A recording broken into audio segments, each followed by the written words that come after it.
अपने शरीर को प्रभु को सौंप दे। रोमियो के पत्री उसका 12 अध्याय और पहला और दूसरा पद में बाइबल ऐसा बताती है।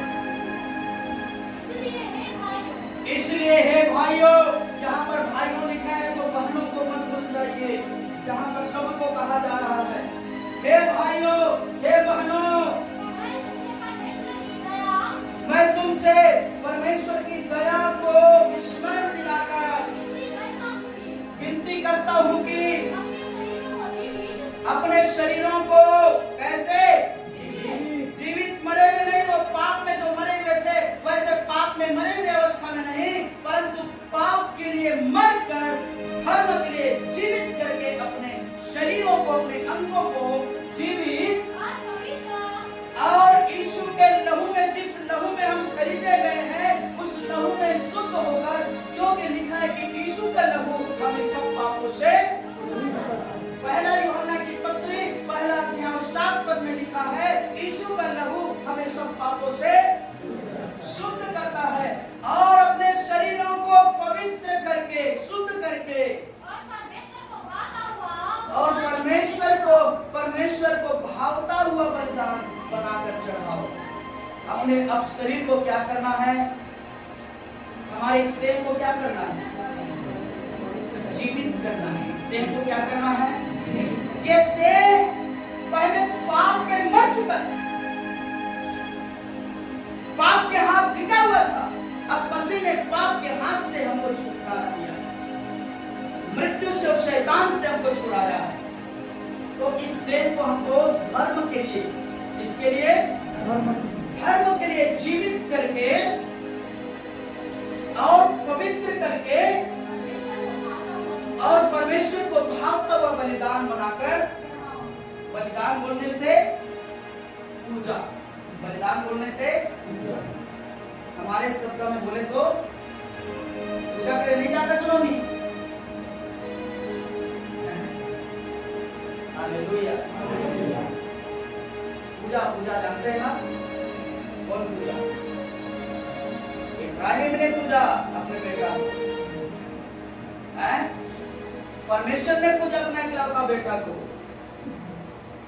पूजा क्या पूजा?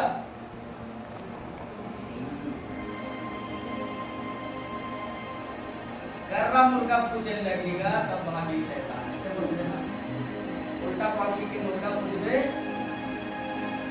तब शैतान भागी, ऐसे बोलते तब वो नहीं भागे और मार जाते, पाखी उल्टा नहीं थी, सीधा हो जाते तब ज्यादा फर्क पड़ा है।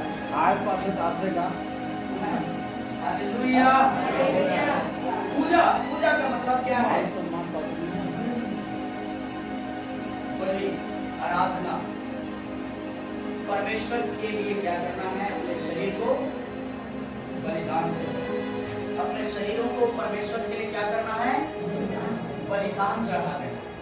अपने एक एक अंगों को परमेश्वर के लिए क्या कर दे, बलिदान चढ़ा दे। क्या लिखा है कि अपने शरीरों को जीवित और पवित्र और परमेश्वर को भावता हुआ बलिदान बनाकर, क्या बनाकर, पूजा करके खुद को उसको प्रभु के सामने, प्रभु मैंने अपने आंख से बहुत पाप कर दिया, अब इस आंख को आज मैं तेरे सामने चढ़ाता हूँ। हालेलुया। जब आप अपने आंख को यीशु को दे देंगे, बाइबल में ऐसा लिखा है, कुछ व्यक्तियों ने अपने आंख के विषय में परमेश्वर के साथ वाचा बांधा, अपने आंख को बलिदान कर दिया। कौन? अय्यूब। अय्यूब के विषय में लिखा है, अय्यूब ने अपने आंख के विषय में परमेश्वर के साथ ऐसा वाचा बांधा कि प्रभु ये आंख अब आज से आपका है, इस आंख के द्वारा मैं कभी भी किसी कुंवारी पर कुदृष्टि नहीं डालूंगा, अपनी इस आंख को कभी भी कुंवारी के ऊपर कुदृष्टि से पाप के लिए नहीं लगाऊंगा। ये आंख परमेश्वर आज से तेरा है, तेरा काम, तेरी महिमा होने पाए, मेरे आंख के द्वारा तेरी महिमा होने पाए। मस्तिष्क को सौंपिए, अपने दिल और दिमाग को सौंपिए, कान को सौंपिए, जैसे अय्यूब ने अपने आंख को सौंपा, वैसे आप अपने उन अंगों को आज सौंप दीजिए जिन अंगों के द्वारा मेरे प्रियो आप बार बार पाप में गिर जाते हैं, बार बार पुराने मनुष्यत्व की बातें आपको दबाती है, बार बार आप कमजोर हो रहे हैं और आप पर परमेश्वर की आत्मा को आपके जीवन में काम करने के लिए मौका नहीं मिल रहा है। अपने उन अंगों को अय्यूब के समान आज परमेश्वर को सौंप दीजिए, जीवित करके, पवित्र करके परमेश्वर को भाव दवा बलिदान बनाकर चढ़ा दीजिए। यही तुम्हारी, यही हमारी, यही हमारी, ये हमारा आत्मिक सेवा होगा, ये परमेश्वर की सेवा करना होगा, ये परमेश्वर की महिमा करना होगा। तब हमारे देह के द्वारा परमेश्वर की महिमा होगा। तब वहां पर जो तीसरा 20 पद में लिखा है, पहला कुरिन्थी 6 अध्याय 20 पद में, जहां हमने शुरू में पढ़ा था कि अपने देह के द्वारा, जबकि तुम अपने नहीं हो और तुम दाम देकर मोल लिए गए हो, इसलिए अपने देह के द्वारा परमेश्वर की, अपने देह के द्वारा परमेश्वर की महिमा करो।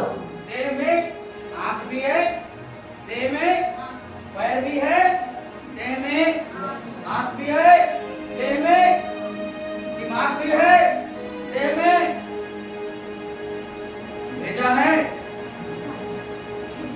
आपके भेजा को शैतान न खाए, वो चाटने मत पाए। Hallelujah, hallelujah. अपने भेजा को, अपने मस्तिष्क को यीशु मसीह को अंगीकार करिए, सौंपिए कि मेरा मस्तिष्क, मेरा भेजा, मेरा ब्रेन मेरा नहीं है, यीशु ने इसे खरीद लिया है। ये यीशु का है तो यीशु के लिए सोचेगा, परमेश्वर के लिए सोचेगा, परमेश्वर की महिमा के लिए सोचेगा, तब इसमें अच्छे विचार आना चालू होगा, तब इस दिमाग में परमेश्वर की महिमा दिखाई देगा, तब आप दर्शन देखेंगे अपनी आंखों को। जब आप सौंपेंगे, आपकी आंख से पाप करना बंद कर देंगे, तब परमेश्वर आपको दिखाना चालू करेगा कहां पर भूत छिपकर बैठा है, कहां शैतान छिपकर बैठा है, कहां पर दुष्ट आत्माएं हैं, कौन जादू टोना करने वाले हैं, सब आपको दिखाई देना चालू करेगा, सब कुछ पता चलेगा। आपकी आंख में जब तक पाप रहेगा तो परमेश्वर कैसे आपको दिखाएगा। Hallelujah, hallelujah.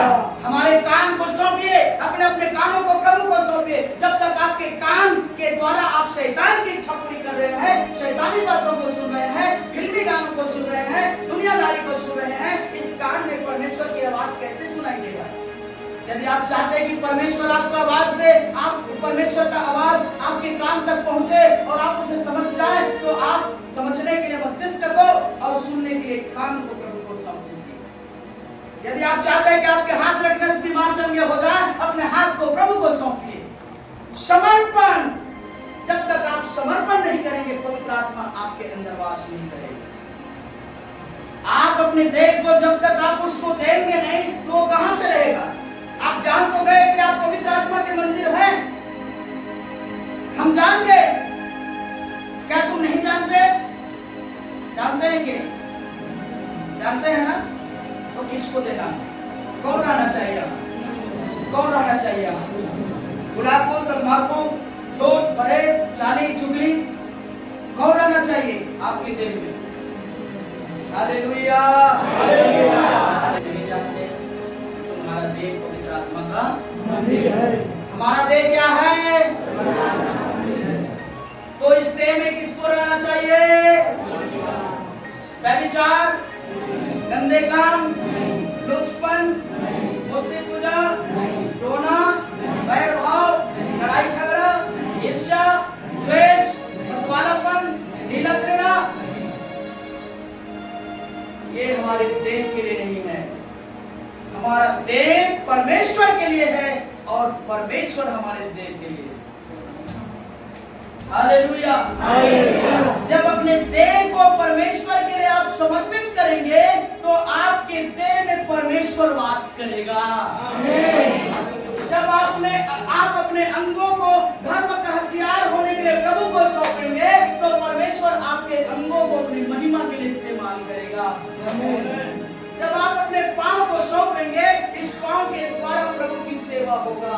जब अपने हाथ को सौंपेंगे, तब इस हाथ के द्वारा परमेश्वर कई लोगों को छूकर चंदा करेगा। जब आप अपने मुंह को सौंपेंगे, आपके आशीर्वाद से हजारों और लाखों परिवार उद्धार पाएंगे। मुंह को